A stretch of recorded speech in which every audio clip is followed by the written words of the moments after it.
Each year, amidst pine trees, water, and sun, a group of children gather together for 1 week, and their lives are changed forever. This is a story about that magical 7 days, about growth and learning, about pride in one's heritage.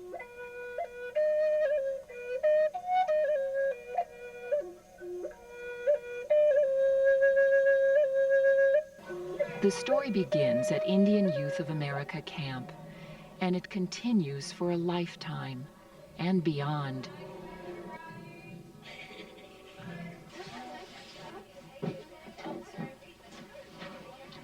Worldwide, the future belongs to our children.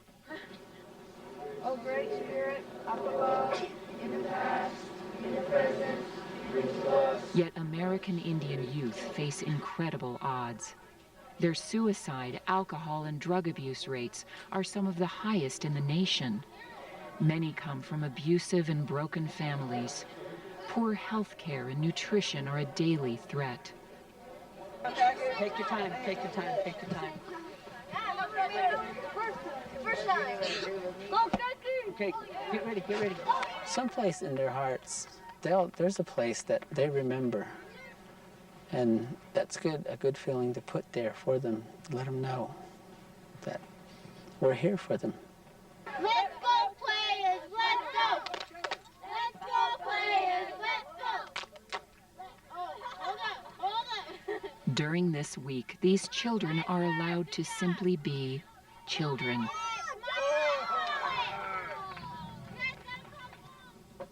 The boys were splashing us and we were trying to get the water out because it was gonna sink down. And then they had squirt guns. That's what we had a motorboat. All the people were all trying to paddle away from us. We're like, we caught up to them. We just, it was fun.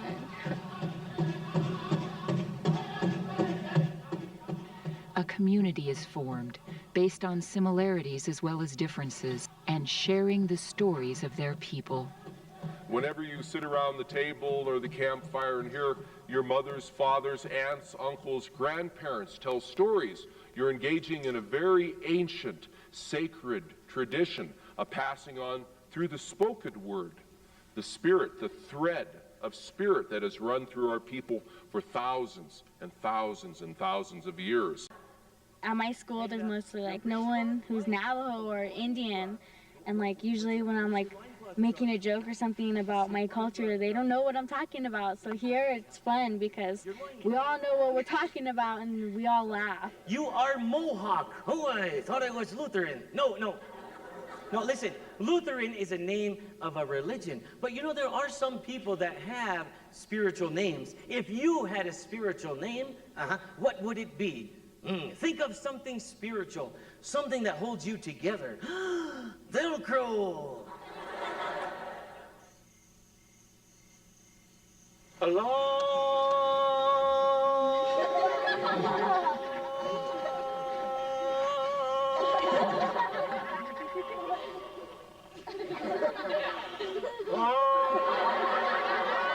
Time ago.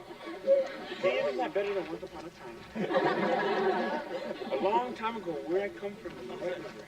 Each and every one of us is a storyteller, and I know kids have stories in them because they're always telling stories, but it's just an idea we plant inside of each other, and you just allow them to embellish.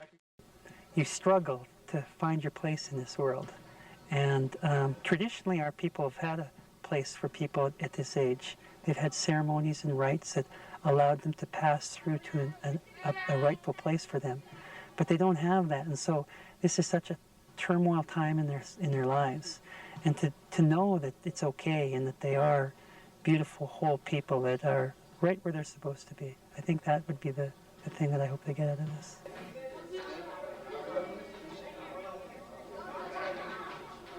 I work with the arts and crafts. Some of these kids are learning about being native through some of the arts and crafts that we do, as well as the workshops and the presenters in those workshops. I think it shows them pride in themselves, which builds their self-esteem. from the beginning, from the first day to the end, it's all good feelings and pride about being Native, being around other Native people. I'll tell you what, there's some self-disciplined people here. What I mean by self-discipline is when you put your dreams together, you put all your energy like you're doing into what you're doing now, self-discipline. That's how you make your dream come true.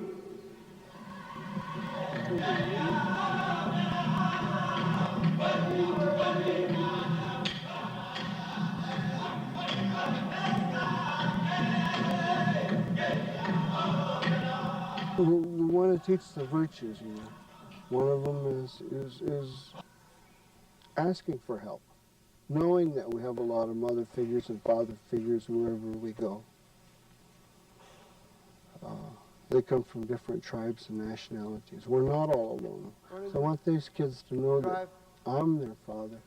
The counselor's their father. Wherever they go, they have a lot of fathers and a lot of mothers that they can depend on to help them with their dream. Now, they're not going to make a selfish wish. One of the big wishes that came up in all four groups was they wanted some of our relatives to stop drinking and taking drugs, especially our mom and dad. Another wish was there was some elderly concerns. There was also some concerns for those that are our little brothers and sisters, so they'll be taken care of.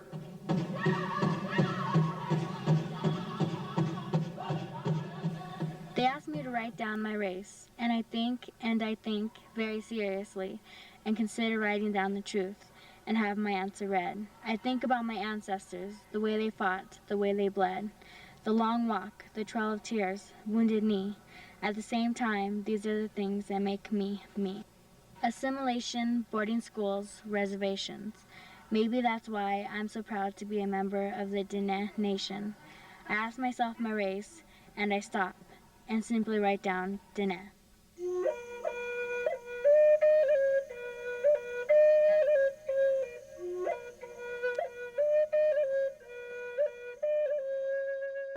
In generation after generation of Native American children, a seed will be planted.